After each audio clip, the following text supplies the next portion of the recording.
And we are live on the PHU Dynasty podcast. This is episode 113. We are back. We are in the preseason. We are through 2 weeks. We thankfully only have one more week to go of preseason games. I'm getting real tired of preseason already. I watch as much as I can, and then I'm just like, I can't do this anymore. It's just tough. It's getting hard. Thankfully, NFL Plus has the condensed games, which helps a lot for that. So if you don't have an NFL Plus account, it is quite helpful. And on top of that, we've had quite a bit of injury news recently. We've had a couple of smaller-ish trades in the NFL world as well that might affect some teams. So Sean will get into some of the news first, and then we'll get into the team previews. On today's episode, we're going to pick up with the remaining 6 teams. So that's going to be the Bombers, Battle Axes, Lambs, and Lionheads, as well as our 2 teams. We probably won't spend a ton of time on ours, but we will discuss the other 4 kind of the same way we did the last time with the 5 categories, and should have some fun answers with these teams as well. So Sean, what's the biggest piece of news? I guess the last time we did a podcast was, I believe, at the beginning of August, like right at the beginning of like right before training camp. So there's been a lot to happen. Yeah. So like maybe give me your top couple of things off the top of your head. Oh man. I mean, probably the Higgins injury is probably one of the bigger ones. Like, I don't know, was Pearsall out or not yet? I don't know if Pearsall was out. I think he was like in that flux period where they didn't know how bad it actually was. Okay. And now we do know that. So that would be a huge hit for the Bombers, as you might imagine. Yeah. There's those. And then like the most recent ones, like the injury scares are like, I think there's like 3 or 4 like major running backs that are like fringe, might be ready for the season, look to be ready, with Jeremiah Love, Genty, and I think Breece Hall is like iffy on the start of the season too. And they're all like, now if you go into like redraft ADP, they're all kind of in the same like range at this point after all these injuries. And I don't know about it, maybe just be me, but it feels like this year the overreaction reporting is insane. Like where guys will go down, like I think even today Jamar Chase went down with some sort of like smaller-ish injury. I saw the video of it. It was like concerning, but he wasn't like dead on the field or anything. And everybody's like, "Oh my God, Jamar Chase cooked for the year." It's like, no, it's like, let's just wait a little bit, and then it turns out it's like basically nothing. I mean, the Genty injury has got to be the microcosm of that, right? Like the prayer circle. Dude, like you go off of like the reports, and like I know I texted you guys. I was like, well, I guess Genty died because he couldn't. Yeah, you texted me. I was like, dude, this is bad ACL. I was like, he's done for next year too. Like, it's like, what is going on here? Normally, like, okay, guy can't put like a lot of pressure. I was like they could be being precautious, and then you like hear their team is like literally like all on a knee after the guy leaves the field. I'm like, oh God, they turned off the music, Sean. They never turn off the music. It's crazy, and it's even harder because in training camp they use the card as a precaution for every injury, basically. So you don't even know how bad it actually is when they say, "Oh, he got carted off." It's like he literally could just be like out of gas, or like he could just have like a dinger. Like you're just at like the further field from the medical like facility. Yeah, like they're not gonna have him walk all the way back. It's like it's crazy. But yeah, Genty along those lines, that was a big one for sure. And along those lines as well, like that's kind of boosted up Mike Washington to some extent as well. You know, kind of getting some hype now. He's looked great too. Yeah. So that's been a fun one. And then Jeremiah Love also had a similar situation in which I think we just need to discuss how stupid the Cardinals are for trying to put that much on his plate, like on week 1 of the preseason. Just made no sense to me. They're bad. It's a bit much. It was a little much.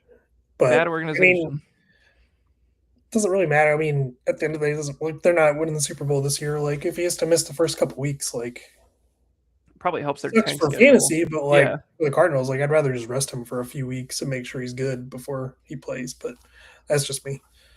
Yeah, and then they waived Trey Benson, so we can happy trails to well, he cleared waivers. He cleared waivers. He's on IR for the Cardinals. So he's back on IR. Wow, that's crazy. Nobody even wanted him. That's crazy. I mean, but just the fact that nobody wanted him at all is actually insane. Like that shows really how bad he is. Um, so I guess he's gonna stay on Tibbs' team then for a little while. Did he waive him already? I don't even know. I have to look. Not sure. But either way, that certainly helps Jeremiah Love. And they didn't move any of the other backs, so they're kind of just. I think it's just the three-headed guys now. So anyway, those are the big ones. We've seen a lot of like. We've also seen the substation pop up again, basically every day. That one joint practice with the Cardinals or with the Chargers was horrid. Horrid. Make it stop. Make the alert stop. Somebody just canceled the practice. The Chargers lost their starting center right out the gate, which is so on brand for the Chargers, which sucks so bad for them.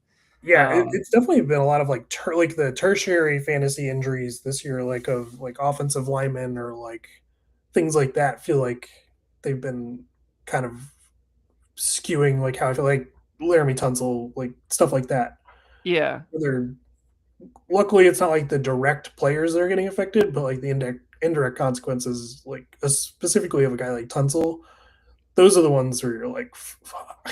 I mean, that's a bad losing your left tackle, before the season starts. Like it's the same. It kind of reminded me when the Bucks lost Ryan Jensen, like on the first day of camp a few years ago. It was like you paid all this money to the center and like literally like have nothing to show for it, and it was a huge pain in the ass. So that's tough. But I feel like there's been a lot of these like out a few week injuries, like don't know much about these injuries. Like even now, like not Chris Godwin, Emeka Egbuka don't really know like what that one's actually starting to make me nervous.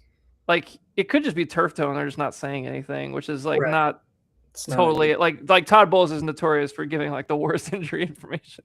So like that could be something, but like I feel like we've had less of like the giant injuries, like these like season enders. Like there's only been a few of those, I feel like, but a lot of the ones that are like could lag into the season, high ankle sprains, stuff like that, which are horrible. So yeah, you've got that stuff, and then you've got like the Niners with like Christian McCaffrey, where they're just resting him, but like they're like not saying anything. Yeah, they couldn't think of a better thing to call it other than tightness. Like the fuck. It's like, and apparently it's like it was like a planned 10-day rest or something like that. It's like it was always the plan, but they're just not calling it that. I don't understand. It doesn't. That substation is getting to their heads too, apparently. So who knows? Anyway, it is a problem. It is a problem. Let's start with our team previews. We'll get right into it. We got a lot to get to, so let's just start right off with it.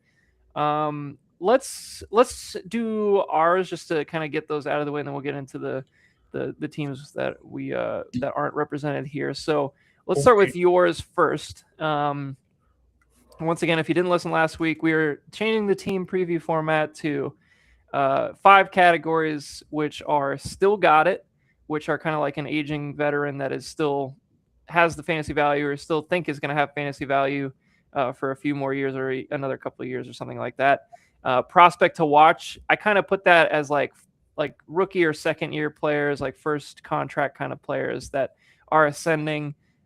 Aging out is basically just kind of like the Travis Kelce's of the world, where you got a guy that's probably on his last legs, and let's see like if we got anything left or if there's nothing left at all. Make or break, pretty self-explanatory there. Like guy that probably just needs the shit or get off the pot award, I think we called it last time. And then X Factor, which is kind of exactly what it sounds like. It's a guy that's the most important to his team's success, is kind of the way I looked at it. So we have quite a few to get to. So we're going to start with your still got it for the long gamers. So your own still got it. Who do you got? I feel this one feels like a layup. I'm going to go with Davante Adams. I think he's okay. I mean, he's still a guy that can produce. I've got 2 names down in particular, but Davante, I mean, all indications is he's been awesome in camp. The joint practices, he's gotten like very well like reviewed as far as like cooking everybody. So works for me. I'm riding Davante Adams until he dies. Yeah, it sounds like there might seriously. Hopefully retires, but very, very threatening. I mean, I actually heard I was listening to some podcast recently where they were talking about Davante Adams and how they were considering that trade for AJ Brown, but they didn't end up doing it because they still thought that there was more to unlock with Devontae Adams, even in his older years. So I still think like there's a chance that Puka gets banged up. Like he's had this nagging injury throughout camp as well. I mean, he's in a contract year, so you think he'd want to get out there. But, Devontae Adams is just like his game is so perfect for an aging veteran where he wins on craftiness, route running, doesn't need the athleticism to get open. Like he should be perfect for it, and still got it. I think he scored like 9 1-yard touchdowns last year. And it's crazy. Even on those, like following him with Stafford last year, for as good as everything was, like there still wasn't like it wasn't like as crisp as you would expect it. And like I think a lot of that has to do with like Stafford literally not practicing last offseason at all. Like the whole he won the MVP with no offseason. The whole like fucking Airstream whatever thing storyline from last offseason, like that has some merit when you're trying to build a rapport with the receiver. So like kind of doing that like throughout the season, still being able to throw like basically like what he scored like 14 touchdowns last year. Yeah, it was a lot. It was definitely like in the 11 to 15 range. Like that's pretty great. And I really don't feel like anything has changed situationally, like to the point where like it would make me feel like even if he lost another step, athletically, I don't think it's a big deal with the way he plays the game. He reminds me like a better version of like DeAndre Hopkins from a few years ago, where like he was still productive at the end of his career with the Texans, but clearly was winning on technique as opposed to like athleticism, which is just fine. Like he's going to be a very valuable player for your fantasy team. So for mine, I put Dallas Goedert because I think he's looking at, first of all, he was massively underrated what he did last year. Like he was already good last year. Like he played well. He scored the touchdowns. The question now is, okay, you lose AJ Brown and Mekhi Lemon hasn't really played much at all, I think, in training camp so far. I think he just got on the field. Today was his third day of practice in training camp. So like you can't expect him to be a major factor right away. And then your other options are like Dontavian Wicks, who has been it's been pretty good, right? Highly praised in camp. So that that feels good. The beats that I follow for Philly say that he's going to be like, if they're out of like 2 wide receiver sets, he's going to be the wide receiver 2. I mean, you would hope so, because who else is there? Like, I really don't even know. Johnny Wilson? No, he's going to get cut. It's the wide receiver room is Devontae, Wicks, Lemon, Darius Cooper, Hollywood Brown, and Hollywood's there. He's not good enough anymore. The last guy on and Elijah Moore. Oh wow, he's still around. Yeah, I mean, so anyway, so that kind of plays into the point that it's like they don't have an established secondary receiver other than Dallas Goedert, basically. I feel like if they're going to use anybody else, it would probably be him. He still looked good. Also, Eli Stowers, as we were talking about before the podcast, their second-round tight end has done absolutely nothing, and it does not seem to be a factor at all. So that shouldn't take away any touches for Dallas Goedert. Like I was telling you before we started the pod, I don't think he's going to be active on game days this year. Which is wild for a second-round pick to like not even have a shot to play. Anyway, yeah, but I really like Dallas Goedert this year. I think in like redraft, he's like a really nice value at the end of the drafts. But specifically for Dynasty, like should be able to start him and feel good about it most weeks. So I really think that's a nice pick or a nice player to have on your roster. Let's go over to prospect to watch. I'm going to go first on this one. I feel like this is a super layup. I think Dejon Stribling, the Strib Club, if you will. I gotta upload his nickname. That's such a layup of a nickname. The Strib Club is so good. It's so good. It would be so good in what's it, off the rails. It would be for the brass rails. I was wondering for legs and eggs.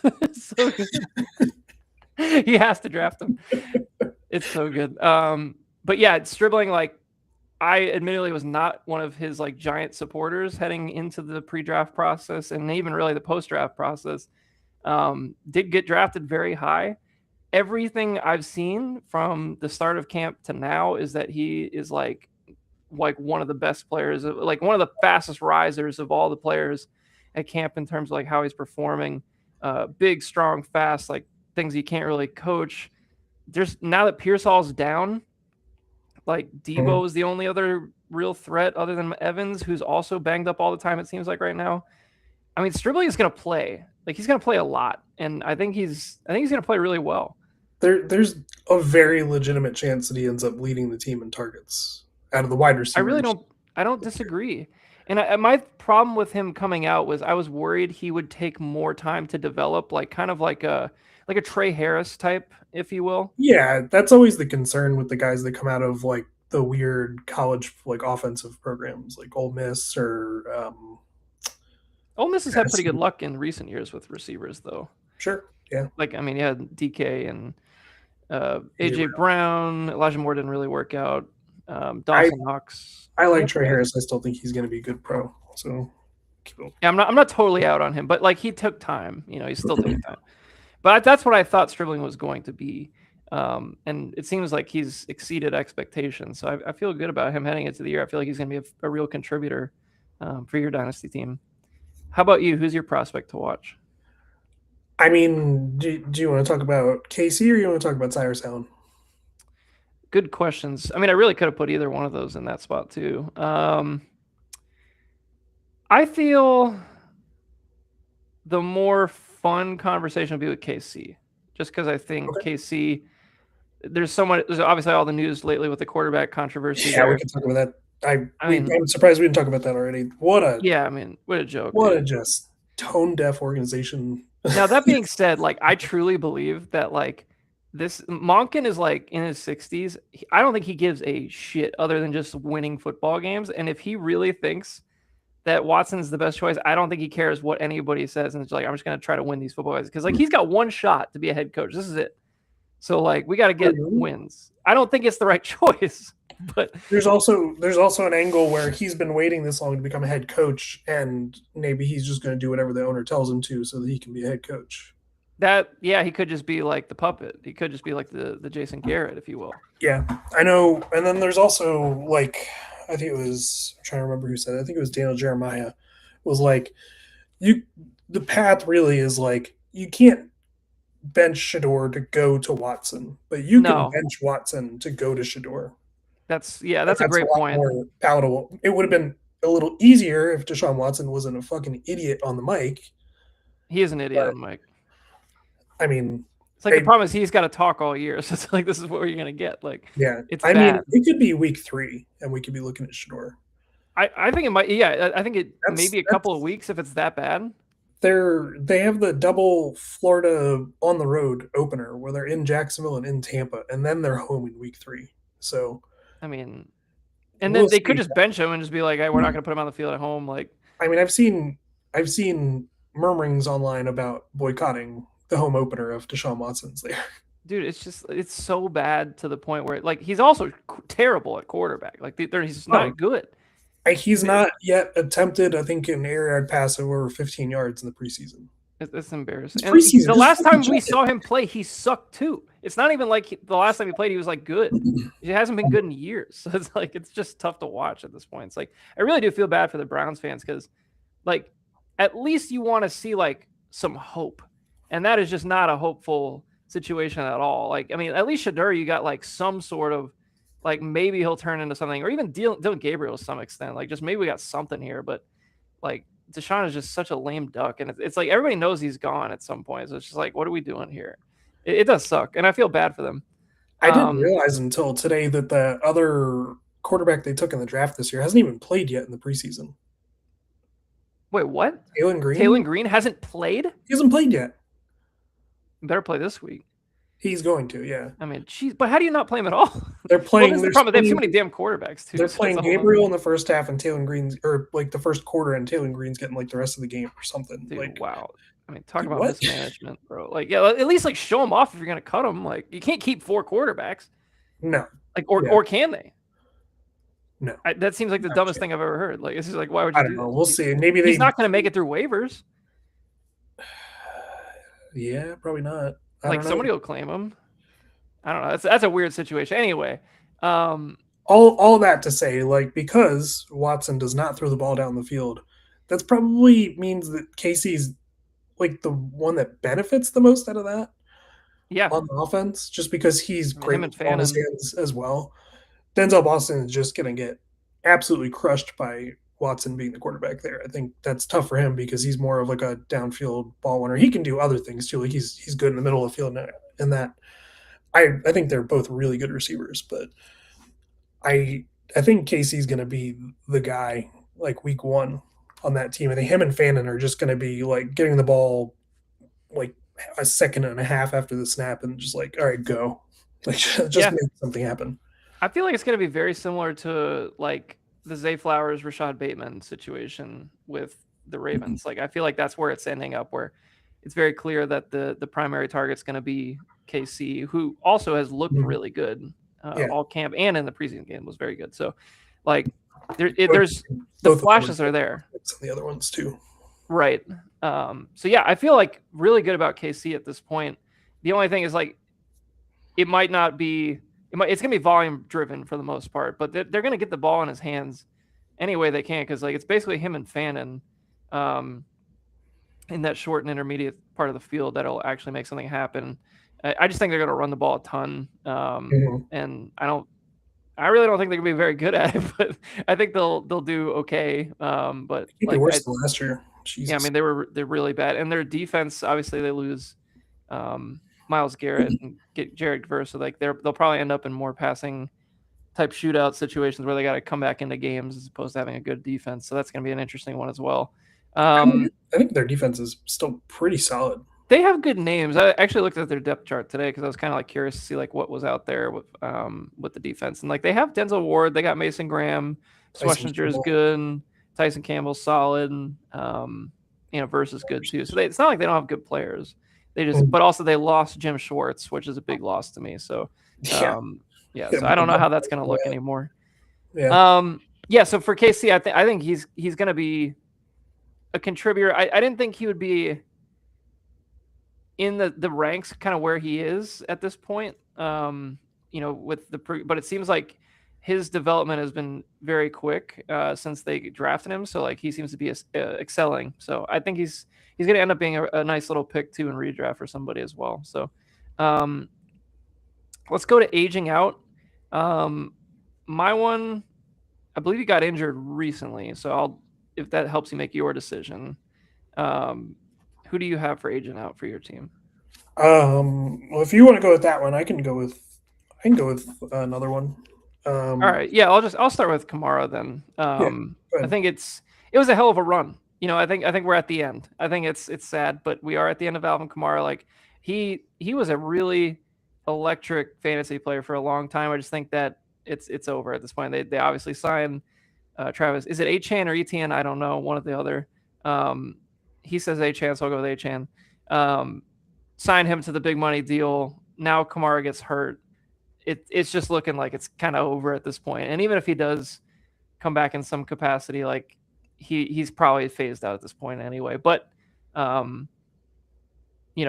just it's really just to take in that he had a really great career. Like he was like one of the top backs for a long time. So he deserves the kudos for getting. I mean, obviously a big part of your team too. So I still remember the year that him and Scavelli ruined my Christmas when he scored the 6 touchdown game. Dude, that I was about to bring up the 6 touchdown game. That was a banger. I remember watching that. I was like, there's just no way he could score any more touchdowns. He just kept scoring. It was crazy. Calvin Graney. Yeah, he was a hell of a player. Who's yours? The other guy on my roster right now is probably Calvin Ridley. Just as far starting as to feel that way. I actually still think he can contribute just on this Titans team where he's probably looking at being the third target as a receiver on this team. Like there's just not any value there. I was really hoping that they would try and trade him. But yeah, he feels like a trade guy. But his contract is terrible, isn't it? That's probably why. Yeah. I don't see the path. I don't know. Unless an injury happens before the season starts, he might not even be on my roster. Well, possibly. I mean, frankly, the Titans kind of look like they suck. Like they don't look like they haven't looked like they gotten any better. So I'm a little concerned. They were getting cooked by Seattle's backups. Apparently, they didn't even target Carnell Tate once. Like they haven't even had a chance to fucking get the ball in his hands yet. Like it's so sad. They were just running ISO fades to him from like their own 30-yard line. I'm like, what? That's how you're going to try and get him the ball?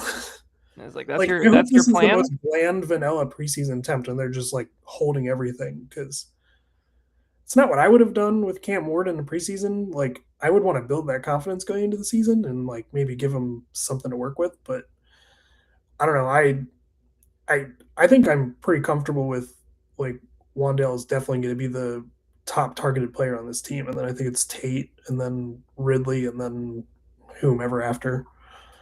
Gunnar Hill, maybe. Yeah, Yeah, yeah. I mean, I just don't feel strongly about Calvin Ridley. Like he's kind of like off the radar for me at this point. Like you're saying, that might even be a cut candidate. All right, now we are into make or break. I think this is a fun category overall. Sean, who is your make or break player? Yeah, we go. It's topical again because this team just traded away a receiver. I'm gonna go with Kyle But Williams. you took mine. Oh, it Yeah, was a I Kyle. had Kyle Williams as Yeah. well. Yeah, yeah.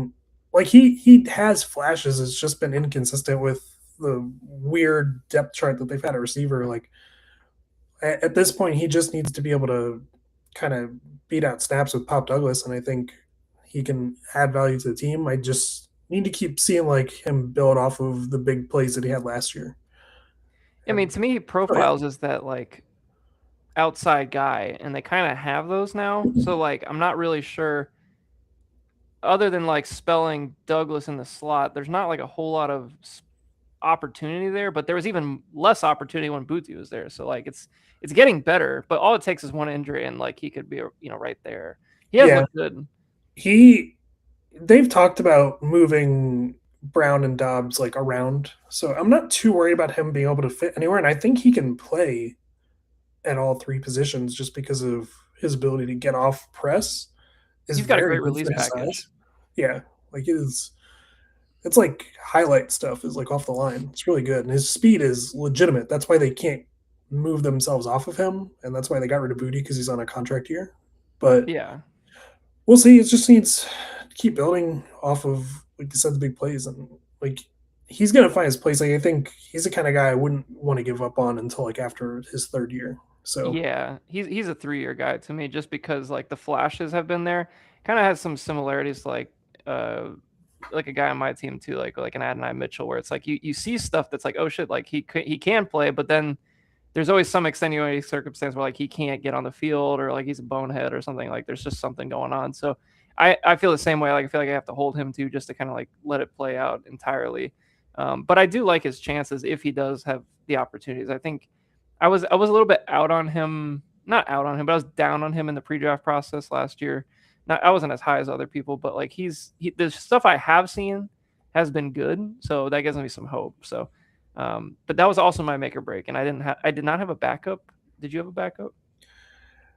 I had Torrey Horton on there, but that's more of just like, can you stay healthy for more than 8 weeks at a time, Yeah, kind of dude, thing. Colorado State receivers cannot stay healthy. They just can't do it. None of them. He's hurt now. He's hurt right now. It's hurt right now, and he has a bit of an opening. Like if Cooper Kupp starts aging out a little faster, like he could get on the field pretty quick. And like Rashid Shaheed's always hurt too. Like he feels like a guy that would have opportunity at some point. He needs to be Mhm. healthy too, though. That's the problem. So, Yeah. all right, we'll get into your X factor. I will take this one, and my X factor is Tucker Kraft, and the reason for that is we kind of don't know what this is going to look like for Tucker Kraft. Like if he is not on a snap count and playing week one, and the Tucker Kraft that we saw last year at the beginning of the year, he's going to be a huge part of your team and a huge part of the tight end landscape overall. Like he's ranked right now, like generally in ADP, like for the redraft leagues, like in the 5-6 range, but like he could easily outperform that if he plays all of his snaps this year. But it sounded like he may be on a pitch count to start the year. From something, I think I was seeing some reports where like he was talking about he might be on a pitch count early in the year. So like that's why I'm calling this as your X factor, because I do think if he plays and does play up to his potential, what we saw last year, he could really take that next step and be in the elite category of dynasty tight ends and really help your team for that 4-peat this year. So like that's kind of the reasoning I had for Tucker Kraft. But any thoughts on that? Yeah, that interview came out I think my issue with that is that I don't know who else they're going to be rolling out there at tight end because Musgrave's not playing this year. He said he had a neck No. injury, Yeah, he's and they don't. I think they like that. They like Wiley as well. and he's the Um, only other guy really but that like can he's Josh play. Wiley. It's not that big a deal. So he said that, but I'm not so sure I believe it as much. And even with Tucker Kraft, like he was the most hyper efficient tight end like ever in fantasy. So like he doesn't need that many plays to make an impact. So even with that, I feel about Goddard this year, and I feel really good about Goddard. I think he's gonna be a fringe like tight end one, top 10 tight end. I if Kraft is playing, I'm playing him this year. Yeah, Full stop. and you should. I mean, he's going to be a guy like first couple of weeks of the season will really be telling on like, okay, like is he really back at full speed, or is it very clearly like on a pitch count, or I he's mean, getting taken off the field in certain scenarios? right now in my redraft rankings, he's my tight end 5 for the year. So I mean, and that's about where I've seen him, like 5-6 ish area, like in that range. Mhm. And I think it's totally justified. Once again, assuming that he's playing. I mean, that's really, and he seems to be healthy for the most part. Like he's coming back pretty quick from this injury. So, all right, who's your X factor, Sean? Yeah, I'm gonna go with Lad. Oh, Um, that's a good one, really good one. I his range of outcomes, I think, is a top 10 receiver this year in fantasy, just with that offense. With I think last year just was awful every which way for the Everything. Chargers. I think everybody and their mother is in on the Chargers this season, coming into the Hmm. season as far as like buying guys, whether it's Hampton, Herbert, Ladd, even like QJ is getting like pop this Yeah, offseason. Like, check got out some this guy. jam. Like, He's got some jam. so and Keaton Mitchell, we can't forget about Keaton Mitchell. Keaton He's Mitchell got a is like lot of jam. your favorite fantasy football guy's favorite player this season is Keaton Mitchell. Everybody loves Keaton Mitchell. But the passing game is going to run through Lad. Like that has already been signaled by the team. I mean, he's really good. I would not surprise Dude, me. he's awesome. He's so fun to watch. He's so good. My only concern with him is staying on the field. That's it. Yeah, I don't really think like you can't sit here and tell me that Mike McDaniel isn't gonna fall in love with Lad McConkey. Like there's just no way. Like it's the most obvious uh fantasy love connection that you could possibly have. So like I feel like he's gonna just be peppered with targets throughout all different levels of the field. And then obviously they have their screen games. He's great for that. He's perfect. He's literally a perfect receiver for them. So I do agree too. I think there's a real path for him being like a top 10 receiver this year. Like I could see him like I mean he wasn't that far off I think a couple of years ago when he started his rookie year. He was like in the 15s ish or something like that. Yeah, But sounds like about right. there's no reason he can't do that again at least. So I'm all in. I feel good about it. He ends up going most drafts I see he ends up going like that 3-4 ish area I think generally speaking, but that feels just about right. So I'm a fan. All right, so that wraps up your 5. Um, I'll quickly just talk about it. Like obviously long gamers on a generational heater, three championships in a row. Frankly, just never heard of, especially in this dynasty league or any of our dynasty leagues. Nobody's really had this level of success, even in the redraft league. Nothing has touched this. So, it's going to be on us guys to stop this. Like somebody's got to do something. We gotta put our brains together and try to figure out something here because we got to stop this. But this looks like another contending team, man. Like it's the moves that have been made to keep the team fresh, keep trying to bring new players in and not just letting them age out. I do think is a smart long-term move. Obviously, like it's easy to kind of just see that, oh, like my window's closing, or you can kind of like try to keep it open. And I think this team has done a really good job of that. So I'm not ruling them out at all for this year. I think there's another really good shot this year. The competition. We're a very positive climate kind of team. The window's always open. The window's always it's a San Diego weather situation. That's right. I do think the top end teams this year, especially like top 4 or 5, make it probably I feel like there's more like overall competition at the top maybe right now than there has been in previous years. So it should be really interesting to see how that kind of plays out with Yeah, championships. I don't think I would not say that I have the best roster in this league currently. No. That's going to depend on a couple of my players, specifically younger players, really taking a step. And then I need my top 3 running backs to play. That's where it comes down for me. I think that's going to be the biggest pivot on how my season goes. So yeah, I mean, if you look at it all together, like I think that your team has now had a few drafts with these younger guys coming in. You've kind of stockpiled a lot of those later picks and just kind of flooded the board, I guess, with your depth with some of the younger players. And seeing how they take that next step will be very important for the future of the long gamers. So, all right, so we'll go to my team next, and then we'll follow it up with Lambs, Lionheads, Battle Axes, Bombers. Keep this thing moving. So for my still got it, I went with Travis Kelce. And the reason for that is I still think he's going to play the game and they're going to pepper him. And I think he's just going to be less efficient. Maybe he's not going to have the same speed that he did in the previous years, but I still think he's going to end up in the top 10 again at tight end. And I think it's clear this is his last legs. This is it. This is the Michael Jackson. This is it tour. But I don't think there's a world where he just goes like silently into the night and just doesn't do anything this year.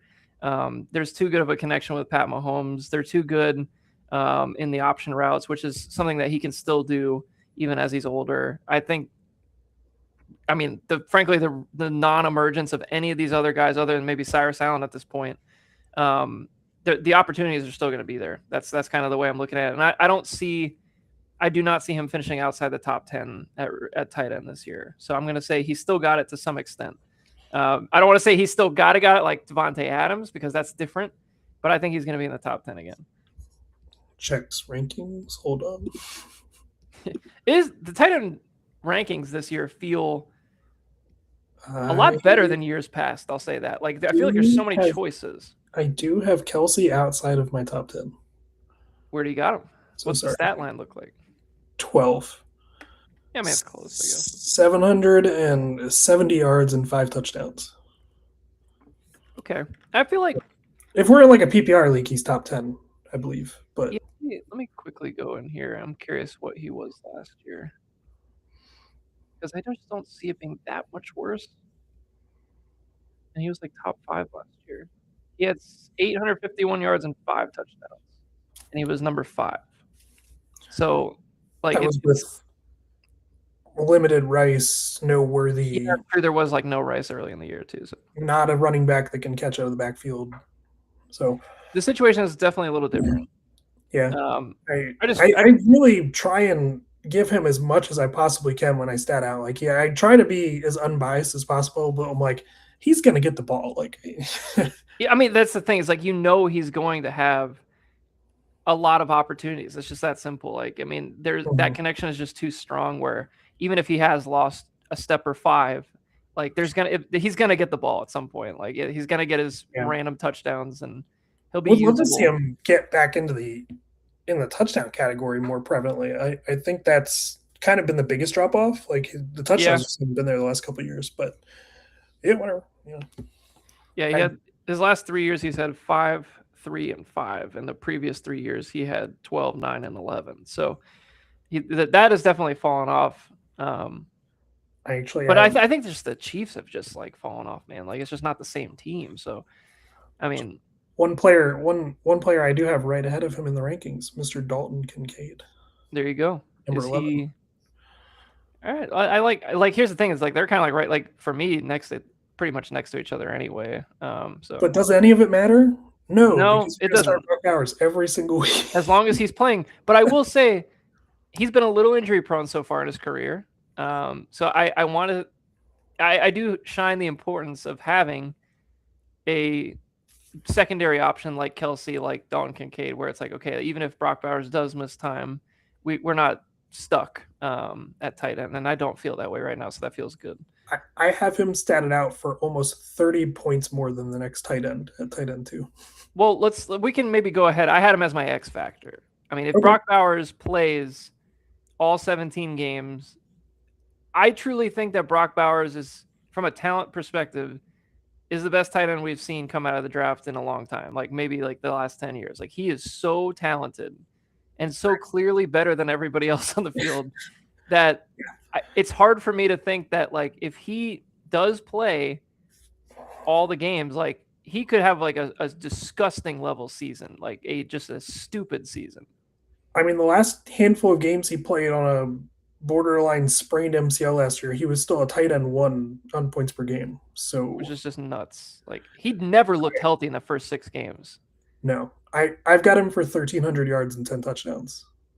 I mean that, and then we're right back to Kelce category again. Like Yeah. that's, I mean I just think like I've watched him on tape for a long time, obviously since back in the Georgia days. Like he's just been around. Like we've seen a lot of Brock Bowers, and it's just so clearly obvious when you watch him. It's like, oh my god, that guy is so fluid. He does things that tight ends his size should not be doing. He's the only thing that with him is just injuries. That's the only thing I'm worried about, and he needs to prove it to me that he can stay healthy for that entire year without getting banged up. Because I'm worried that he had the same problems in college. Like he was a little bit nicked up here and there in college, so I want to see it, and that's why he's my X factor. Because if he does play, he's going to basically be a wide receiver for me at this point at the tight end spot, which would be awesome. The just the perfect rollout for Bowers, I feel like is kind of going understated this offseason of Yeah, the receivers in that room are not it's one of the they worst had a rooms in the Jalen NFL. Naylor, but But yeah, what they can do is Trey Tucker can fucking fly. mm-hmm. Jalen Naylor out Stretch of the the slot is one of the like deepest A dot slot players in the NFL. Those two can get downfield, and then you've got what I'm going to assume for at least like half the year is going to be Kirk Cousins. Kirk Cousins knows where the bread is buttered as a Oh yeah, quarterback. So you add those two together, Genty a little banged up, and I just a overall like immense scheme like upgrade from last season for this team. I mean, I think it's the moon, baby. Like I don't know, I don't know what else to say. yeah. I mean, like I just really like you said, his ceiling is just so high. And there was a podcast I was listening to, I forgot which one it was, but they had the Raiders like head of analytics on. They were talking like last year they were trying to make Bowers like have the NFL record for tight end catches or something like that. Like it's very obvious that they saw the talent. Everybody sees the talent. It's you can't ignore it. So I'm really looking forward to see how he puts it all together this year. Because if he can put it all together, it's going to be crazy. I really think it's going to be a great season for him. So I'm really looking forward to it. And it's his third year, so this is kind of like when the tight ends have their big breakout years, generally 3 years in. So I'm looking forward to it for sure. Was that your X factor, or did you have somebody else? What number was X Factor? Was that 5? It was number 5. Yeah, Yeah, he would. I He just was. skipped ahead. Okay, Yeah, yeah. he was one of the two names that I had jotted down. But I can roll back to one. Your team doesn't really have a lot of like older players, so it's kind of hard one to. Yeah, like aging out is a tough one, and still got is kind of a tougher one. Yeah, so for the still got it, I put just based off of the year he had last year, I went with Jalen Hurts. Okay, I, that's a fun name because I haven't really thought of I'm that kind of one. expecting a pretty solid bounce back. I think he's going to end up being a top 3 or 4 quarterback this year. Do you So think he's gonna run more? Do you yes, think I'm gonna go back to that? yes, That would be nice. I would appreciate that. It's funny because like I have Caleb on my team, and I've thought like even like sleeper, like when it was making my lineup for me when I was over roster, like was putting Caleb ahead of him, and like I don't feel like I feel like it's gonna be very matchup dependent this year. Like who has got the best matchup? Last year I just started Hurts straight up. I have them in the same tier in my rankings. So Yeah, I feel like they're not too far off from each other at this point. But yeah, like Hurts is still a valuable quarterback. Like I think the vibes on Hurts were pretty bad after last year, but he's still there. And okay, so next we're gonna go to prospect to watch. Sean, give me your prospect to watch. yeah, let's go with Kyle Monangai. Okay, Year 2 fun. player. Kind of tough right now. I wrote this before. Banged up right now because but even with the injury, he's going to come back. I think that's going to be a timeshare, not too dissimilar to what it was last year, but his underlying metrics were just really good last year as a rookie. Like I think he's a guy that's just going to be really steady, and he's going to be able to produce on a team that's offense is going to probably consistently be a top 5 offense for the next few years. So he's just a guy that you're going to feel good about being a flex, I think, in the future. But I mean, the contingent upside for him, if Swift gets hurt, I think he's an RB2 plus. Yeah, I mean, to me, like his like best case scenarios, he turns into like David Montgomery, where he just ends up being that pounding back for the just like Montgomery is for the Lions. So I mean, I would love that. Just for extra flexibility on game day, for injuries and whatnot, to be able to throw him in there. And I think he's like a good player in general. Like if you just kind of like watch him on tape, like he feels like a good player. He's pretty good in pass protection. Like he's just like a good, solid NFL player. That being said, like if he is hurt, like I think Swift in the early part of the year is going to be really good. So it's going to be interesting to see how much he can get on the field. My prospect to watch is Jonathan Brooks. Doesn't like feel like a prospect anymore because he's like third year. But he hasn't done anything at all. So I still haven't seen any Jonathan Taylor. So I would like to see some. I'm sorry, not Jonathan Brooks. Say that to his ADP. I know it's gotten crazy. It's funny because like at one point he was like literally like 15th round ADP. Now he's like 8th, and then Chuba's coming back apparently. So like that might change again. He's been all over the place. So, but the hype is there. I mean, I'm just like kind of worried that the Panthers running game isn't going to be very good. Like overall, like I don't think they're going to be that great. They have the injuries on the offensive line as well. So I'm a little concerned about that. So like he might not have the lanes to run through, and Chuba is going to eat into it for sure at some point. So it just doesn't feel like I feel like I should be higher on him based on like all the hype and whatever. But like I still want to see it first, and then I also need to make sure that the situation is like actually like conducive for a good fantasy season.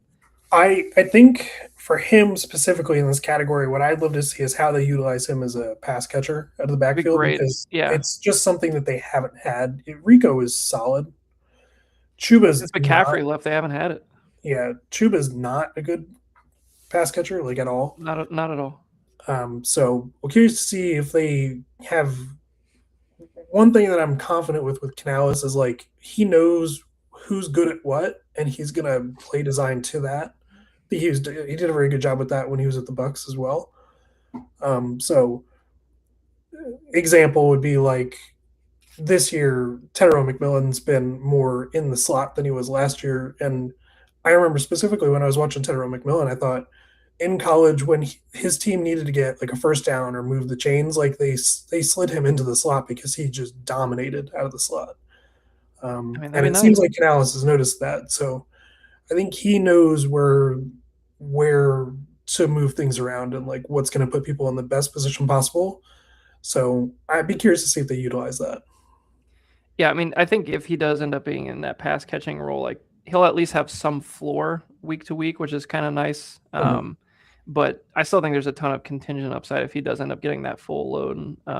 If Chuba gets hurt or he just sucks, because Chuba was not very good last year, even when he was healthy. So it could just be that he's cooked, but we will see. Okay, let's see. Did you do prospect to watch? I don't think so. Or did you? Yeah. Okay, so we're set there. Oh, Mononga, that's right. Okay, so let's go to aging out for the Armadillos. On this one, kind of a little bit tricky to pick one here. I thought about just doing Kelsey. But I do have one other name down. You're not going to love it, but well, I think we might have the same one. And my only problem with this is it's really not the player at all. It's just like, will the substation get him as McCaffrey? It's McCaffrey. Like yeah, I mean, like if the substation gets him, it's going to be tough. It's going to be tough. It's not even that. He had 400 touches last year as a player, and it's not great. It's not great. As an Eagles fan that watched Barkley 2 years ago. Seriously, it's tough to back it up. Like my thing is like my copium, at least that I'm trying to tell myself, is that he is a freak. Like, and usually freaks of nature tend to have a little bit more longevity than others, like Julio Jones, like Derrick Henry, like these kind of guys. Like I think his workouts, the way he trains and prepares himself, like I think he does a little bit more than most players do in terms of like keeping his body as good as he can possibly get it. So I feel like he has a shot to like be one of the outliers that kind of lasts a little bit longer. But he's had a lot of injuries in his career already, where those other guys really kind of didn't. So I could absolutely see a world like if you look at his like finishes, like the pattern is like every other year he's awesome. So like this could be the year that he's not awesome. But I'm once again telling myself that he's built different, if you will, and he's gonna be okay. But I'm really hoping that he can at least give me one more top 10 year. That'd be awesome. I mean, if he plays, he's going to be a top 10 back. It's just gonna play, Sean. I just don't know. We'll see. I have no idea. He's got tightness apparently. I don't know what that means. Just from like watching him last year, like the ability on the ground and a lot of this, it's hard to determine like the full effect because they had so many receivers hurt last year. But like his efficiency on the ground just took a pretty big dip last year over previous seasons. So if they're not down a bunch of receivers again this year, which not off to a great start here, but if a lot of his like points are going to be coming from the passing game and there's not as many targets as there was last year because they actually have got healthy bodies, that's something you could dip into it, and maybe that's where you see maybe him go from like a locked and loaded like top end RB1 to like maybe like a bottom RB1 or fringe one. But like I said, if he plays, it's going to be great. I mean, he's awesome. Yeah, I mean, I'm really just at this point, like I'm hoping for one more good year. That's like kind of where we're at with him, and which is kind of sad because like he was literally the best player last year. It's like I shouldn't be thinking about it that way, but he's a ride till the wheels fall off kind of guy. So, all right. So then I would assume your aging out is probably Travis Kelce based on what you were just telling me. So I had Kelce and CMC down. So okay, so we covered both of those. Yeah. So let's move on to make or break then. I have a couple guys in this category that I could have chose. So I'll let you pick first. Yeah, make or break. Okay, all right. I had a Dunze down, and I was thinking about that one for a little while, but we can talk about a Dunze. He hasn't come up yet. So he's my guy. Yeah. So, is he? Okay. Yeah, he's my pick. Yeah. So I mean, his usage in the beginning of last year was wide receiver 1 usage in fantasy. Mm-hmm. They just happened to not be very good in the beginning of the year. Specifically, Caleb was not very good to start last year. No. But they were rolling him out like he was the locked and loaded, like he was a top 10 he pick. Should have been great. Basically. Yeah. So I'm not really that worried about him, but I would love to see him just kind of establish himself as like a consistent top 20 receiver.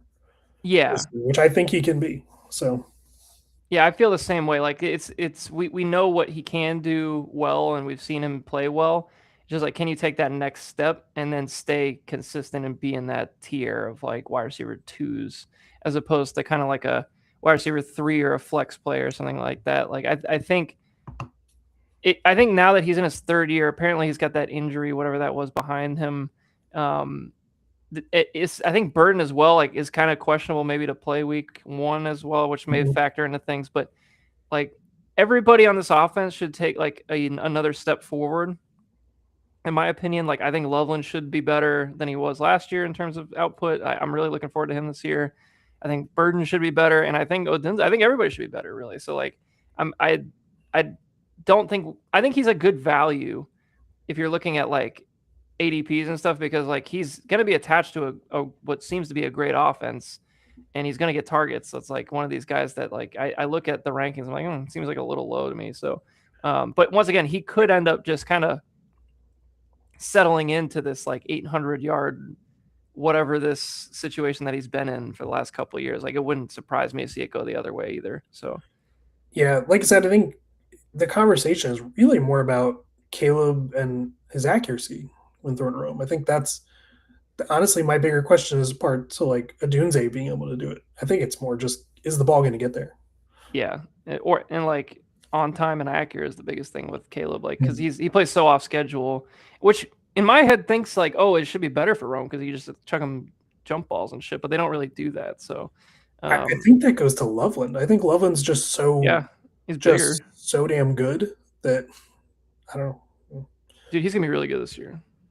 Yeah. I think he's gonna be awesome. So anyway, Okay, so that's going to wrap up the Armadillos.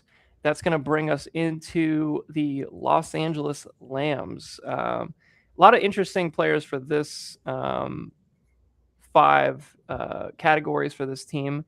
We're going to start off at the top with Still Got It for the Lambs. Sean, I'll go first on this one. I'm going to go with Hunter Henry because I think Hunter Henry still has it. He was really good last year with Drake May. Obviously, a weaker schedule last year, but he got an extension. The team seems to really like him as a tight end one. Frankly, other than Raritan, who they brought in the draft, who usually rookie tight ends are not much of a contributor. Like that's kind of it. They don't really have anybody else at tight end at all. So this is not like a situation where I think a lot of his targets will get crept in on, but like I think he's going to be a playable tight end that you, especially in redraft, could get like later on, like very playable tight end. So I think he's out of a team that's a very young team. There's not a lot of choices here, so I'm going to go with Hunter Henry.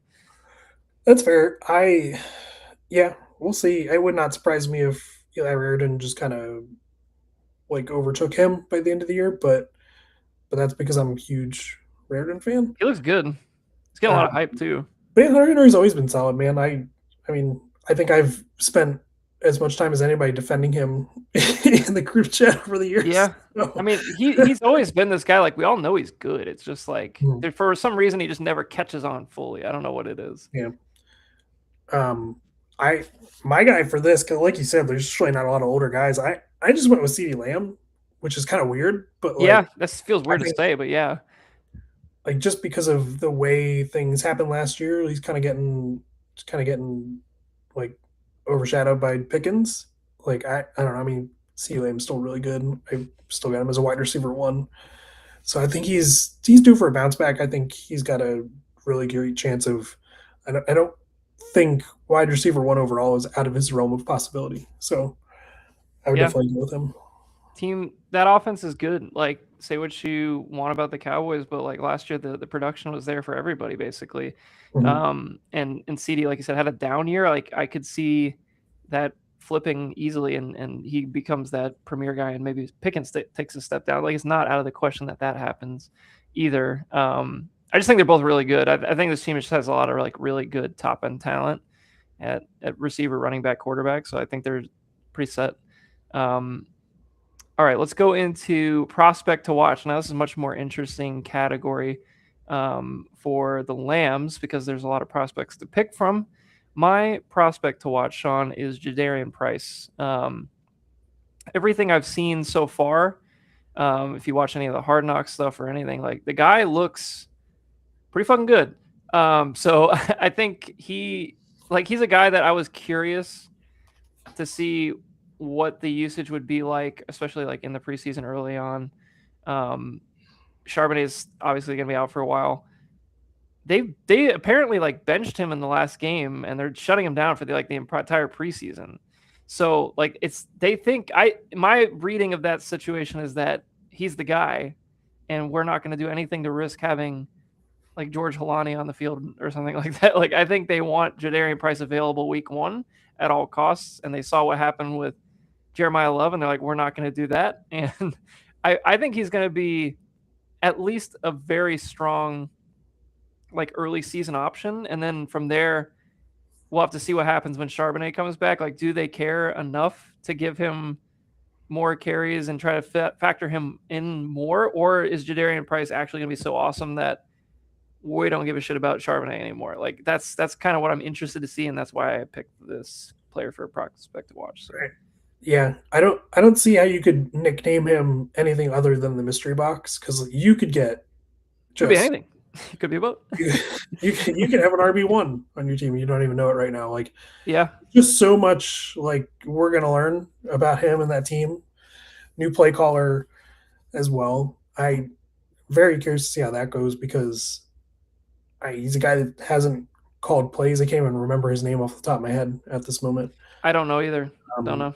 So we'll see about that. But yeah, I mean, he looks good. I mean, it's just a matter of like, we haven't really seen much. Like the only other prospect I can think of that had like as little carries as him coming into the NFL was like Josh Jacobs. Yeah. I mean, he truly the mystery box is a great one because like he truly doesn't have the college production. It's all profile and it's all projection with him, like literally since day one. So it should be pretty interesting. All right, who is your prospect to watch? I went with a fun one. Ooh, Went with Ryan Flournoy. I like Ryan Flournoy. So do I. I like the guy. I think by the end of this year, he's going Is to he a be prospect anymore? What year is he? I don't know. I don't care. I just want to talk about Flournoy. We're gonna look this up now. I I like think Ryan he's in year Flournoy. 3. I want to think he's like 3 or 4. This is year 3. Awesome. That's close. Hey, you picked John. He's in the window. He's in the window. If either of these receivers go down during this year, I think Flournoy is going to be just an instant flex play. I really like him. He's really good. He was getting run at the end of last year by himself. Like it didn't even matter if anybody was hurt. Mm-hmm. He looked good too. Yeah, just wanted to shout out Flournoy. Hey, love that. I love it. Anytime we can mention Ryan Flournoy on this podcast, I'm here for it. All right. The other one was Shuck, but we've talked ad nauseum about Shuck over the last couple of years. So we have, but I will say, as of right now, it looks like I'm going to be wrong. So I'm going to hand up accountability here. Like, starting to look pretty good for Tyler Shuck, and I want it to be wrong because I hate the Saints, but he has more in the tank than I thought he had. I was more impressed last year than I thought I would ever be. So we'll see how it plays out this year. All right, let's go to our next category. That is aging out. So aging out for the Lambs, another tougher-ish category here. I actually wrote my rankings before this player was cut, but it was Austin Ekeler. Same. I just thought we needed to mention the name because he had such a nice little run for a while. Like he was a legitimate, solid fantasy option for a very long time. So he deserves his kudos, and obviously a big deal to the Lambs organization as a whole. So he deserves his shout out. Is there anybody else on your list, like maybe for aging I had Hunter Henry down as my other name. Like maybe if Raritan takes over, I guess. Yeah, that was really it. Other than that, no, I got nothing. All right, it's young man's all right, much more fun category then. Make or break then for the Lambs. I have 2 really obvious ones on this team. Okay, well maybe I'll rip one then. I'll go Quentin Johnston. Is he one of them? Nope. Really? He's gotten better year over year. He has, but like I feel like he's in a contract year this year. So like I feel like if we're gonna see that like explosion, I feel like now it's like kind of like a now or never thing. Like you got McDaniel. They didn't pick up his option? I don't know if he has his option. That's a good question. I know this is his 4th year. Yeah. So we should be like, to me, like this is like, okay, you've had 3 years, you got a great coordinator, you got a great quarterback. I think this is like we got to see like a big jump before we start just kind of keeping you in this box of like wide receiver 4, where it's like we don't really know when we can start you. Like that's kind of why I picked the make or break, because like I want to see him get into that like top, like every week starter and at least at wide receiver 3. That's what I want to see from him. So, right. So if that wasn't one of your 2, now I want to hear both of them. The number 1 has got to be Brian Thomas Jr. on this team. Oh, I must have missed that one entirely. That's a big flub. Hand up accountability. I missed that one. I mean, going from year 1 to year 2 to now it's a journey for Brian Thomas Jr. Like it is insane. I mean, he's got to. I don't know. I mean, it's got to look good this year. Like I don't know how else to say it. Like he's got a specific skill set that he's dynamic and elite with. But is that enough to be a consistent fantasy player? And I'm not sure it is. So that means we need to improve at certain things, like not being afraid to go over the middle of the field. Specifically, that's one thing. That would help. Because right now, for me, I don't really see a talent or disparity between him and like a Alec Pierce in the NFL. And one of them was a 1st-round pick. No, that's fair. I mean, they both play that, downfield, field stretching, every once in a while runs a 11-yard dig. Like that's kind of like what they are. That being said, like the vibes I'm getting, and it's not really a good player comparison, but like Maybe it's just because he's a Jaguar, but and because he retired, I think today as well. Allen Robinson gives me Allen Robinson vibes, where he had that one awesome year, and then it was kind of like, okay, we got nothing else. Like there was basically nothing else in his career that was really like super usable, except for like 1 year with the Bears. It's like, is Yeah, he going to end up in that bucket of players where it's from like, a profile comparison, that's totally fair. I don't know. Brian Thomas is just such an insane athlete, but no, he's a crazy athlete. But I and, loved Allen Robinson. and they've basically come out and said like, this is what we're going to use him at because this is where we like him at this year, and it's basically like a vertical X receiver that doesn't move around, and that's in 2026. It's just not ideal for fantasy because that means I don't know. He's probably not going to be top 2 in targets on this team then. So to that point, I watched a film breakdown of him from last year because I was like really curious. It's like what was wrong last year? Because I don't know what the hell was wrong last year. But the main takeaway in that video was that his effort last year was really bad on a lot of plays, which if you're talking about taking that into this year, where he's once again not the focal point of the offense and is asked to field stretch, he's going to get bored again. And like, if that's the case, then we're kind of trending the wrong direction here. And if he doesn't like snap out of it, like he's not going to be much of a fantasy asset at all, like you're saying, or if even that, like he might not even be on this team next year. So, it's a very interesting player. But like right now, like he's one of my guys. Like I'm just not drafting. Like I don't want to be the guy that finds out if it works out or not. I'm just gonna pass and let somebody else deal with it. That's kind of where I'm looking at it. The other dynamic is that like I would say the weakest part of Trevor Lawrence's game is probably his deep ball. Like his accuracy down the field isn't great. Yeah, that's fair. So that's another thing. Like that's why it was hilarious when Mac Jones came in. He started lighting the world on fire. Mac Jones just throws a fucking just duck bucket down the field. It's perfect for him because he can just run and go get it. So Mac Jones sometimes looks like he should be playing PHU football at like Pop Stanzel. Like I just something about Mac Jones, like the way he's so goofy looking. I don't know, just like doesn't. It looks like he shouldn't be an NFL player. Who was your other one? I'm curious because it was Keon Coleman was the other one. Oh well, that's yeah. I mean, it's got to happen for Keon now. Otherwise, he's cooked. I mean, Can you beat out Khalil Shakir as like the wide receiver 2 on this team? I think that would be a success for me this year. Yeah, I mean, like if he can, honestly, I think if he had like 600 yards and 6 touchdowns, that would be like a monster year for him, which is like crazy to say, but like that, I think that would be great for him. Like he's got to show something because he's gonna be cooked after this if it's not. So, all right, and that brings us to X Factor, Sean, for the Lambs. Who do you got? Oh, it's Colson Loveland. I mean, yeah. I mean, I have one other guy, but yeah. I mean, it's my other one was Price. So, but we already talked about Price. Okay, mine was Henderson actually. So okay, I think if not, I'm not saying I'm a believer or anything, but I'm just saying like if he takes that next step and maybe phases out Ramondre a little bit more and really, or like one of them gets hurt or something like that, like he could take off big time. Like there's a world where he blows up and really turns into a really top end back. But right now the split is a little concerning. That has been everything you said has been the complete opposite of what like has come out of their camp as far as like reports. Yeah, it sounds like they're not doing that. So I'm a little concerned. Yeah, for Henderson. The good thing is that like Henderson doesn't need that many touches to affect a game, so like he's still going to be very, very relevant in fantasy. I don't know. Like it's crazy that this guy was like revered for his pass pro coming out of college. He sucks at it now. Like what happened? He's just too small. I mean, I guess it works in college because the guys are tiny. Yeah. Yeah. I don't. It's crazy. It doesn't work. Yeah. I mean, it doesn't help that you're going with Ramondre, who is very good in pass pro. Like he's been Ramondre is a good back. Long time. Yeah. He's been a good back. He just fumbles. And that's okay. We still like him.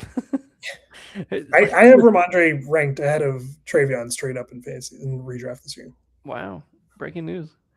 Write it down. Write that down.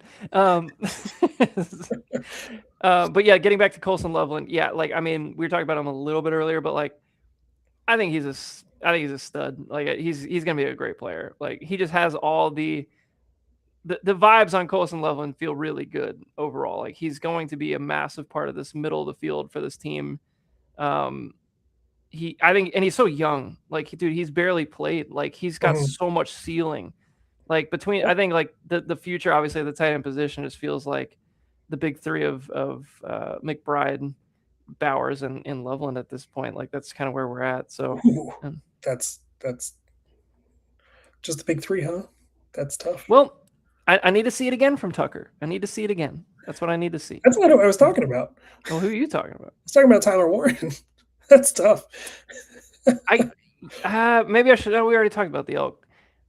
Tyler Warren. I don't know. Like I guess maybe I have this like preconceived like notion when I see Tyler Warren play. I think of like an old tight end, because he wears no gloves, and it's like something about it. Like it just doesn't feel like this guy's gonna be like a fantasy stud. He's gonna be a real life ball player, but not a fantasy stud. And that's probably completely off base and has no backing whatsoever. But it's just like the vibe I'm getting is that he's gonna be like a great tight end 6 and 7 for the next whatever. I don't know. Like because they're linked with each other with Loveland and Warren. This is how I approach these two. So I say Loveland would be an elite tight end on all 32 teams. That's Warren very fair. Is very specifically on a team that knows how to utilize him with Shane Steichen, and that makes him a top 5 tight end. Yeah, that's a very fair point, because if you plucked him off that team and put him, somewhere else, like it would be a very different situation. Like we probably wouldn't have had the rookie success that we had. But one more note on Loveland, because I think there's like the online fantasy discourse of like, do you want Burden? Do you want Odunze? No, I want Loveland because I think Loveland is really good. I think he leads this team in receiving yards and touchdowns this year. Damn. You heard it here first. Write that down. Write that down. I think he's just going to be like, it's tough because the tight ends are going so high this year in that elite range. So I'm curious in redraft to see how that like really shakes out. But there's a real chance that he is like he could very well be in that same Brock Bowers like echelon, like if everything goes right. Like I could see it. Okay. So that wraps up our Lambs discussion. The Lambs definitely trending up. The rebuild is Lambs. They are frisky. It's a great. I mean, Dynasty Daddy would put you as frisky for sure. So I think they're in the hunt. They're in the mix. They're in the scrap, if you will. So I think if things break the right way for the Lambs, especially with Jadarian Price, if he goes nuclear like he potentially could, and then have some of these other guys like Henderson and the Quinshon Judkins, who we didn't really talk about. If these guys really take that next step, like this could be a really solid team, and CeeDee Lamb is going to anchor that receiving core pretty well too. So I really like the team's trajectory going forward. I'm just not sure they're quite ready yet to be a contender, but they definitely should be in the playoff mix, I think. They are dangerous for a win against any other team in the league on any week this year. Yes, and I can tell you that for a fact from last year. So literally ruined my entire season. So that's okay. But that's fine, Lambs. We still love you. This is fine. Everything's fine, yeah. All right, so let's go over to the Lionheads now. We have the Lionheads have I have a couple for each of these categories, I think. So let's do Still Got It for the Lionheads. I'll let you go first on this one. Yeah, I got Monty. I have Monty as well.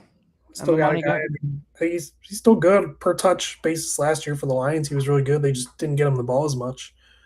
Are you concerned about Woody Marks? No, because Woody Marks is playing in the preseason, and they haven't even considered playing Montgomery in the preseason. Yeah, I mean, if it seems logical to just arrest Monty. So. What is making me more excited for Montgomery is the fact that this offensive line looks like it can run the fucking ball this year. Which is because exciting. We have one Keelan Rutledge. I love Keelan Rutledge. We love Ishi Wumbo. We all love him. I might be getting a Rutledge jersey. I don't know. That guy fucking. That might be a little bit much, but like, no. Dude, Keelan Rutledge is a ball player. He's an all-time scrapper. It's the same reason I love Haynes King, because that Georgia Tech team was just all scrap, and I love it. Yeah. I love it so much. But yeah, Monty's good. I think he's good. Really underrated as he's not like just a zero in the passing game. Like because he played with Yeah, Gibbs, I think that was just kind of lost in his game. Like he's not like a Chuba level of like if you just get him the ball, he falls down kind of guy. Like he's serviceable, which makes him a guy that can play at any point at any time on the field. So I don't know. I think he's really great. I think he's a really rock solid like RB 2 3 range player. So big fan. yeah. I mean, he's kind of going in that like Tony Pollard category. I'd much rather have Montgomery. Like, Oh, I don't have them yeah, anywhere near each other. yeah. I was like, I think Pollard is going down boards at this point, Mhm. but Which is Montgomery good is because just like, Pollard looks good too. what's that? He's looked good when he's gotten the ball too in the preseason, which is kind of Yeah, it's just the Titans just don't have good vibes right now at all. So I'm a little scared about the Titans, but I feel a lot better about the Texans. Brian Dable offense not having good vibes. What? Dude, like I think we're gonna look back at like the Dable years. It's just like Jesus Christ, dude. Like nothing went right for any of his teams. Like it's just I feel like it's not gonna go well in Tennessee. Um, that being said, Montgomery, I do view him as like like that right in that RB2, like back into the RB2 category. But he has like he's David Opportunity. He's always been David Opportunity. If he's gonna get the touches, like he'll be just efficient enough to make it worthwhile, and he's gonna be a starter for this team. So I'm a big fan still. And then we can go into prospect to watch. And there's a few choices here. I will choose first this time, and I'm gonna go with Matthew Golden as my choice because I think there's a serious opportunity for him to take that next step. If he can be even more just show us something, because last year we really didn't get much of anything. Let's see what we got this year. I think this offense as a whole, like there's a lot of options. There always has been a lot of options in this offense, but how much of that target share will he see?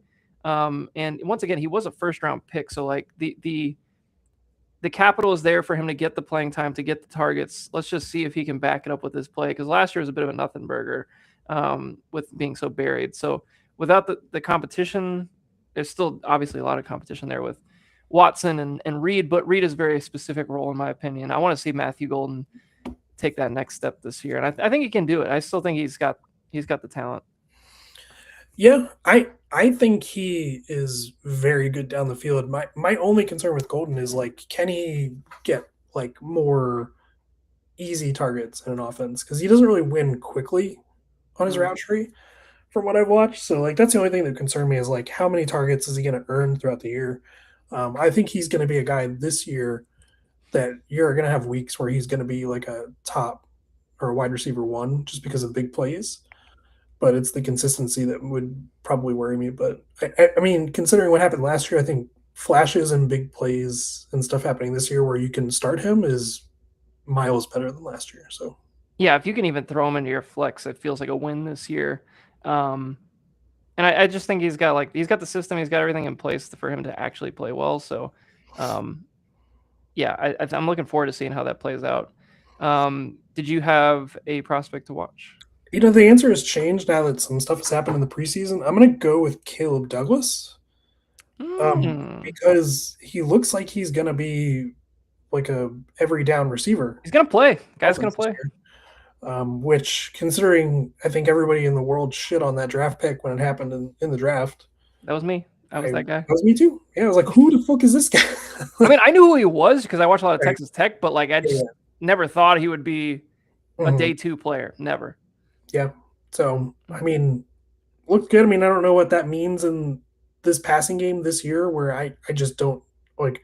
I've already said it on the podcast. I think there's an outside chance that they run for more yards than they pass this year at Miami, which would be hilarious. Yeah, that would be insane. But we'll see, man. Like, I mean, this year is just, it feels like an information gathering period for the Dolphins of like, what do we have here? Okay. Let's just see what we got. Yeah. So between call him for information.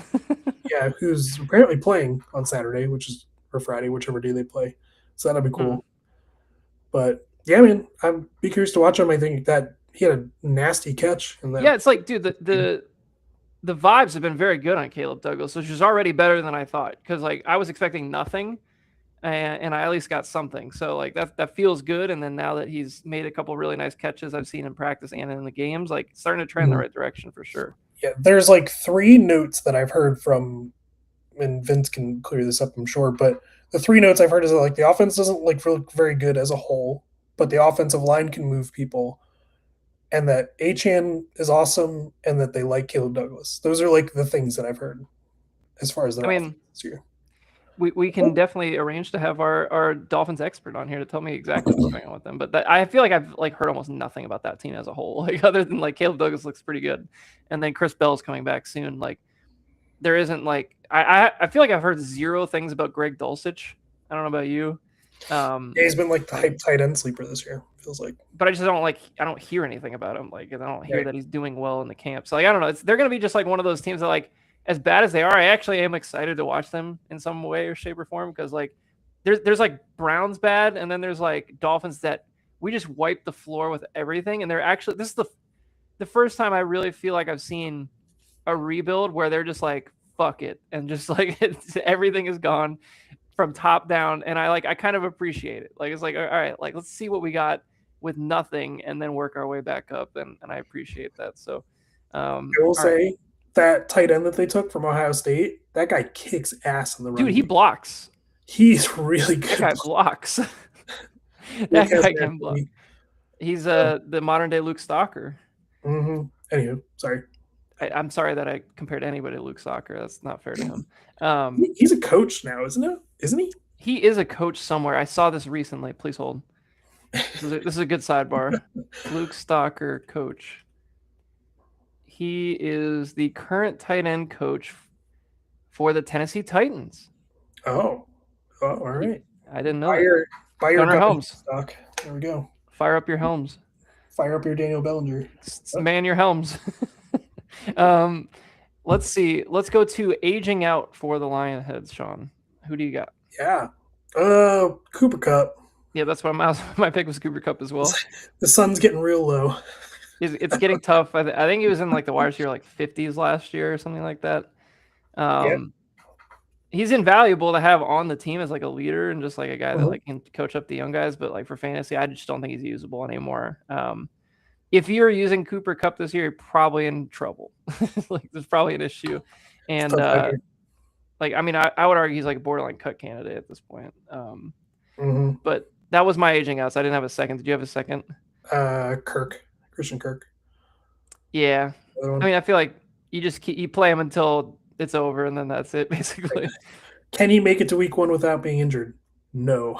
The answer is no, usually. So, all right. So that's aging out. And then let's go to make or break. On this one, my make or break for the Lionheads is Jordan Addison. And I chose that because I would like to see, A, can he stay not arrested? B, he's in a contract year. C, can he take that final step? Can he actually get to because he was a first round pick. I think he was like a 19th overall, 20th overall, something like that year. Like he has the talent. Like he is awesome when he plays. Like can get down the field. He's a good route runner. And he's obviously overshadowed by JJ, but like, is there something else to his game, like production wise, that we haven't seen yet? Because every year it's kind of like this 800 yards, 8 touchdowns. Like, is there that next like 1,300 yard receiver? Is that in his range of outcomes? With this team and this quarterback situation, I'm a little concerned. I'll be honest with you, like that happens this year. But if it doesn't happen here, and he ends up going to free agency because they might just be sick of his shit, to be honest with you, and not pay him. What does that look like for Jordan Addison moving forward? Because he is talented, and if he ends up in the right spot, he really could be a boom player later in his career. But this would be the year that I would think from his perspective, to be in that contract year with all the problems that he's had, to really just like ball the fuck out and try to get paid either there or somewhere else. Like I think he kind of needs to do it now. Like there's never been a better time for him to ball out. Yeah, that's fair. I just don't think that's in his range of outcomes. That step up, I think he's pretty much where he's at. Anytime I've ever watched him, like I've always just considered him like a pretty solid wide receiver 2 on a team. So Okay. So that maybe he's in the break category for you then. But like Not he's necessarily. Like, I mean, he's been a top 20 wide receiver in fantasy 2 of his 3 years. But yes. I Yeah. think that's a lot of heavy lifting on Kevin O'Connell and who he gets to play next to. So Yeah. And I like that's the thing is like if he I just think like if he ends up on another team potentially like next year because he was obviously his first 2 years were very good. Like is that 1,400 yards ceiling or 1,300 yards ceiling there, or is it strictly because he's on the Vikings and is just kind of capped on the Vikings? Like that's the real question I have. mhm. Like where do you It land on doesn't that? Do you sound just feel like dissimilar he's capped? to. Yeah, it doesn't sound that dissimilar to like the situation with like Pickens before he got traded out of Pittsburgh. I think Yeah, Pickens is just a weird guy. He didn't actually do stupid stuff off the field. So there's a little difference there. yeah, But like where I think Pickens can be a wide receiver one on the team, I don't think Addison would be. I don't think his game would get better if he was a wide receiver one on another team if he signed someone gotcha. else. And that's really the question. Like I'm looking forward to getting answered at some point. Like I want to know if that's there or not. And I do agree. I feel like his profile isn't really wide receiver one-y, but I also think he's been that guy has produced one of the reasons I drafted him or wanted to trade for him in the Bijan trade was that guy produced since day one as a receiver at Pittsburgh and was just like so good as such a young player that like Mhm. part of me wanted to believe that talent he does have that top end talent that he I mean, can get there. he's not even 25 yet still. Yeah, he's So still young. So yeah, he's just like a player like really interested to watch just because like if he can do it in Minnesota, then he might just get paid. But are they also sick of his shit? Like that's the whole. It's very interesting the whole saga of Jordan Ness. And so, anyway, next for your make or break, who is it? yeah, I'm gonna go with Bryce Young. Um, That's a good one. I Really good one. just, I mean, career high last year, 3,000 yards passing. Like, if we're gonna be serious about being able to carry more than one relevant pass catcher in fantasy, like, it's just got to be more. I Yeah, don't. That's really what it comes down to. It's not necessarily because I believe in Bryce Young, but I would like to believe in the other parts of that offense. So, because I yeah. think, I mean, Tedrow is awesome. Like he's great as a rookie. I think Coker is legitimately like good. Like Yeah, if we're building teams, I'm taking Coker before I take Addison. Like that's where I'm at. Coker feels like he has a nice ceiling too, considering he hasn't really Mhm. done it in a whole lot yet. He's been injured a lot, but he Yes. feels good to have on your roster. So I don't know. I just like something's got to give here. We gotta start progressing, or are we just gonna be like a fringe like starter backup career? So Well, I'm interested with Bryce Young and CJ Stroud is that these guys are going to have to get paid soon. mm. Like, what are these guys going to get? Like, Stroud asked for 70. I mean, So that can't be real. That just that's what can't came be. out. That's AI. That's AI. It's fake news. That there's no fucking way they're paying that guy 70 mil. That's going to be the next There's just no landmark way. contract. Like if Stroud gets to free agency, he's going to get 70 a year. Like Oh my god, that just seems so bad. It just seems I'm horrible. not saying it's good. I'm just saying No, that's no, I don't think. No, no, no. I'm not saying that. I'm just saying like the fact that we're even talking about that is bad. It's just like this. That's just how scarce the position is. yeah. Like Just it I really mean, is sad. if Pickens makes it to the market, he's going to make 40 as a receiver. He's gonna make $1 zillion too. Yeah. It's That's just crazy. that's Yeah, just the way it goes. That's why you can't let people get to free agency. It like destroys the market for the next year or two. yeah. I mean, it really does, especially these like premium positions. So, Mhm. all right, let's keep it moving. For our next category, we will have our X factor for the Lionheads. Sean, who is your X factor? Oh man, this I put that down before the Tunsil injury and Diggs signed. Shit. It was Terry. I think I'm gonna change Terry it. Terry. But God, do I Well, love Terry? Who doesn't like Terry? What a approval rating for I love that the guy. kid. Um, let's go with Bijan because I think this actually warrants a conversation for fantasy this year. I we sure that his offense isn't going to push him down so hard that he's not an elite fantasy player. I have my concerns. I think Tua stinks, and I think Michael Penix stinks. It's a problem. And Jack Strand kind of looks the best, which is sad. I just like it. To me, it's really not a debate between him and Jahmyr Gibbs as number one in redraft. No, Like I'm taking Gibbs every time. Um, that being said, like Bijan's talent is so this is not a conversation about his talent. I like think everybody knows he's yeah, amazing. It's just yeah, like for this year specifically, I have my concerns only about the fact that if they do get into really bad game scripts, if they have they have an older offensive line, if they start like showing their age, like that could be a problem. They don't really have a field stretcher. we're certain Jawan Taylor at right tackle. Just That's always bad. You don't want the false start, the human false start. I just there's a lot of question marks with everything else that I think it just makes the offense worse as a whole, and then that by proxy brings him down a little. The only thing I will say, like positive, like I guess out of that situation is that if they are in a lot of bad game scripts, like he's an amazing receiver, sure. and they can make it Yep. work that way. This is not an indictment on Bijan at all, really. Like he's still Right. like I would still take him number 2. There's no doubt. I think I For would me, too.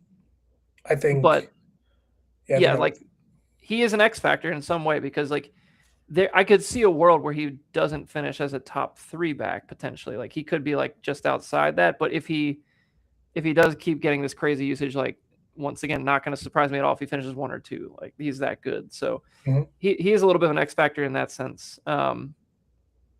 But yeah, like I mean, I love Bijan. I don't know anybody that doesn't like Bijan. So Yeah. just I'm- we all just don't like the Falcons. That's really what it comes down to. Like they're just not. I can't remember. I think I would. No, I was on Discord with James and Vince talking to them about. I think the Falcons are in play for the first overall pick next year. Dude, their defense is going to kind of suck too because they lost Walker and he was like the heart and Mhm. soul of that defense last year. Like I don't think they're going to be nearly as good on defense. They have problems. Like and if their quarterback play is as bad as I think it's going to be, top 10 is a virtual guarantee. Like I mean, Yeah. I'd be. And the only thing is like Stefanski is a good coach. So, like I'm curious how that works out, but Maybe. I don't know. I hope they don't play well for the Bucs' sake, but but Yeah. they're an interesting team for sure. I went with Trey McBride for my X Factor because like I think we settled in where we know exactly what Trey McBride is as a player, and with this team having I don't want to say question marks at receiver, but they're not quite as strong at receiver for the Lionheads as other teams, maybe with top end talent. Like Trey McBride is your top end receiver for this team. So to me, that makes him even more important. Where if he has a great season again, like he's going to be very important to the success of this team. Whereas if he gets injured or something happens, this like that stability of having a McBride in the offense for the Lionheads could really actually be like a big problem for this team. But there's some depth on this team, but I just think like McBride is so important as a receiver when you factor it in with all the other players on this team. So I just love McBride as a player right now, though he's so good and he's in his prime. Yeah, he's great. I think he's kind of the forgotten man at tight end right now. Like I feel like he's in that top tier, but like nobody's talking about him. You know what I'm saying? He's just like a prime regression candidate as far as like on the field last year. He ran the equivalent routes wise as like 3 more games than any other tight end, essentially, because of how many times they dropped back and pass last year. So I think it's just a regression between that. You add Jeremiah Love, well, we'll see, but like, how does that work? Are they going to be able to run the ball?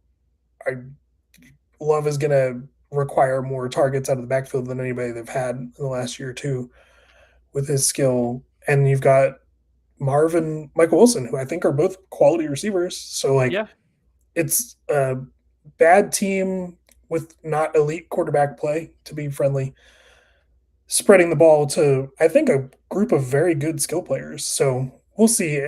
McBride is obviously the one, but is there like enough of like regression as far as like offensive plays plus guys chipping away a little bit at targets to make it not feel as good as it did the last 2 years? Yeah, I mean, he had 147 targets in 24, had 169 targets in 25. Nice. Yeah, I mean, he's the number 3 and then the number 1 tight end over the last 2 years. But last year was obviously, if you remember from 2 years, we were talking about the touchdowns. He only had 2. And that was like, we were talking, it was like, if this guy scored any touchdowns, he'd be an absolute monster. And he was. He had 1,200 yards and 11 touchdowns last I year. don't have any touchdown concerns now that Kyler Murray's gone. My touchdown concerns are more for the Minnesota players now. So. Yeah, I mean, if anything, like I feel better about the quarterback situation, which is crazy to say. Like having Jacoby Brissett as your starter, but like he looked awesome with Brissett. So I think he's going to be great. So anyway, that's going to wrap up the Lionheads. And with the Lionheads, once again, like I feel like they're definitely in the playoff consideration, Sean. I think they're in a really good shape to make it. They have added some receivers over the past couple years. They have their quarterback situation is a little bit more stable with Danny Dimes coming back and Kyler Murray having a starting role, so that feels a little better. Than maybe. Can we talk about one more player real quick for his team? We sure can. Absolutely. For an X factor, maybe he's going kind of under the radar, but Zay Flowers, if this offensive scheme change really allows him to be on the field when they get into the red zone more than he has in the past, like Zay Flowers could definitely finish as like a wide receiver 1 this year to me. Yeah, and I don't think he's treated as such. I think like he's not in the past, like there was like a cap ceiling, but because we had this discussion last year, yeah, and I believe the ceiling was real for him last year, but because now the offense is changing, like it's that mystery box effect again, right? Like you don't know exactly what it's going to look like. You have an idea of what Declan Doyle's going to do because he comes from Ben Johnson, and Sean Payton. So we'll see. There's going to be a lot more under center and stuff like that. So I'm really curious to see how his usage changes. Obviously, they're going to want to use him as much as possible because they paid him like a shit ton of money. Top end receivers. So yeah, if he can score more touchdowns, like legitimately, like he could be elite. So we'll see. Yeah, I mean, I see a world where he gets to the wide receiver 1 category for sure this year. Like if he is that. I think they've done things to help with like other weapons on this team, but realistically, like their rookies are not maybe quite there. The tight end position is subtracted with Likely out of there. So like he's going to have even more opportunities, I feel like, this year. And with the new offense, like if he ends up in like a Amon-Ra St. Brown role or something like that, like he could be really, really fucking good. So I'm looking forward to seeing how he actually lives up to the contract this year. So all right, Sean. So we did 4 teams. We're at an hour and 37. So I feel like we're going to call it there. We have 2 teams remaining with the Bombers and the Battle Axes. But I think what we can do is we can lump those in to a podcast just before the season starts, perhaps, where we can talk about cuts, things like that. We're going to have a lot of cuts coming through in the next week or 2, probably. So that should be more to talk about as well. And then maybe we can start talking about week 1 matchups, which is crazy to think of that we're almost here. So I think we'll drop my top 10 hot takes for this season. We do need the top 10 hot takes because they're always fun every year at this point. So that's actually we should open that up to everybody. If you have a hot take, send it to me. We'll put it on the show and we can do all the hot takes in that show too. So that actually will be a nice little episode. So. All right, so let's wrap it up here. Thanks for watching the